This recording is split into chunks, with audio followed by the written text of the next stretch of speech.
ওয়ার্স middle east এই প্ল্যাটফর্মে প্রতিদ্বন্দ্বিতা করার আপনার ইচ্ছে জাগলো কিভাবে? সুযোগটি বা কিভাবে আসে? আমার অ্যাকচুয়ালি ছোটবেলা থেকে ফ্যাশনের প্রতি একটা ইন্টারেস্ট ছিল, বাট সময় সুযোগের অভাবে কখনো করা হয়ে ওঠেনি। যখন আমি দুবাইতে বিজনেস শুরু করি, সো অলরেডি এখানে আমার একটা ফ্যাশন হাউস আছে, তো আমি ফ্যাশনের সাথে অলরেডি রিলেটেড। তো এভাবে যখন অ্যাডটা দেখি, তো আই ওয়াজ আনস্টপেবল। আমি পার্টিসিপেটের জন্য অ্যাপ্লিকেশন করে ফেলছি। তো আমি চাই বাংলাদেশকে ফার্স্ট মানুষ জানুক, বিশ্ববাসী জানুক। আমি এই প্রতিযোগিতায় এসে একটা ইন্টারেস্টিং ঘটনা বলবো, যেটা ওর আমার যে রাশিয়ান যে কোম্পানি এটা অর্গানাইজ করছে, ওরা জানতোই না যে বাংলাদেশ নামে একটা দেশ আছে। আমি যখন সিলেক্ট হলাম ফার্স্ট, তো ইন্টারভিউর জন্য গেলাম, তো ওরা বললো যে okay, tell your country name. So I said, so I'm from Bangladesh.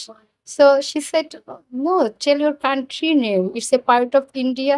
So I said, no, it's Bangladesh. We are independent, and we have too many things to see. It's natural beauty, and we have a big sea beach, and a mangrove forest, and Royal Bengal tiger. So many things. I already told them, and they are interested to come our country, you know, already.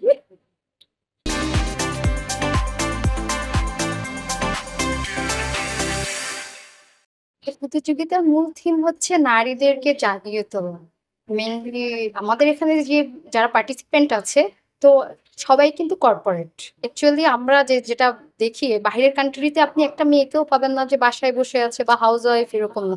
House ওয়াইফের পাশাপাশি তারা কিন্তু আর কিছু না হলে অনলাইনে কিছু করছে।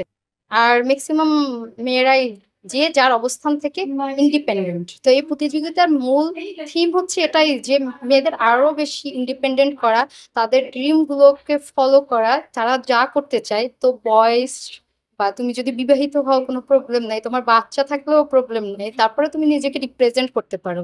সো এটাই বলছি। নিয়মগুলো অত ডিফিকাল্ট না, খুবই ইজি। তো এখানে আমাদের অপশন আসছিল যে অনলাইন অ্যাপ্লিকেশনের মাধ্যমে অংশগ্রহণ করা যেত।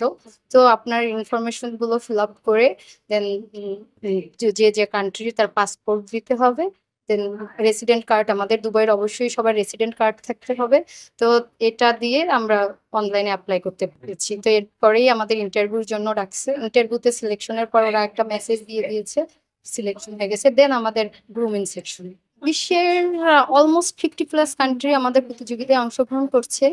আর ভালো অবস্থানে বলতে গেলে, এটা তো আমি ভোটিং এর দিক থেকে বলতে পারবো, যেটা সবাই দেখতে পাচ্ছে, আপনারাও আমাদের ওয়েবসাইটে ঢুকলে দেখতে পাবেন, যেখানে আর কি ইন্ডিয়া, তারপরে ইউক্রেন, রাশিয়া, তারপর উজবেকিস্তান, অ্যান্ড বাংলাদেশ, আমি তো আছি। আমি এখন ফার্স্ট পজিশনে আছি ভোটিং এ।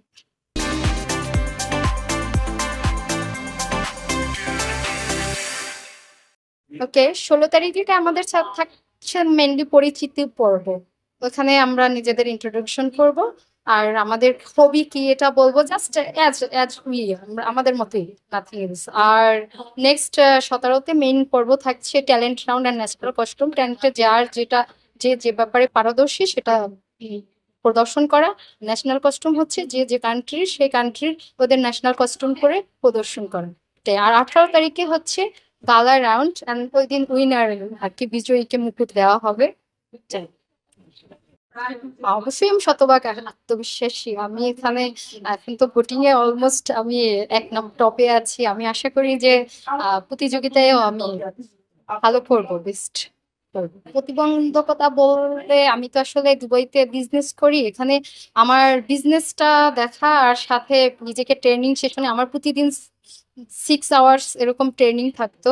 তো একটু কষ্ট হয়েছে, বাট এছাড়া আর কোনো ওরকম প্রতিবন্ধকতা ছিল না। এখন তো আমার স্বপ্ন এটাই যে আমি নিজে যে এখানে উইন হওয়ার পরে আমার অনেকগুলো স্বপ্ন আছে। আমি কি করব, আমি শিশুদের নিয়ে কাজ করতে চাই।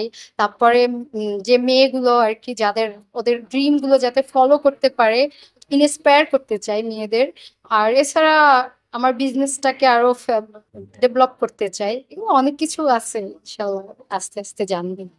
আম, আমার কাছে সৌন্দর্য বলতে অ্যাকচুয়ালি বাহ্যিক সৌন্দর্য না, যেমন ছিল internal, like purity, heart, softness. যা মনে করি একটা মানুষ যে সেই প্রকৃত সুন্দর, যে কাইন্ড, আপনি একজনের প্রতি যদি কাইন্ড হয়, তো এটা আমি মনে করি অ্যাকচুয়াল সৌন্দর্য। একজন আরেকজনকে হেল্পফুল থাকতে হবে। এটাই।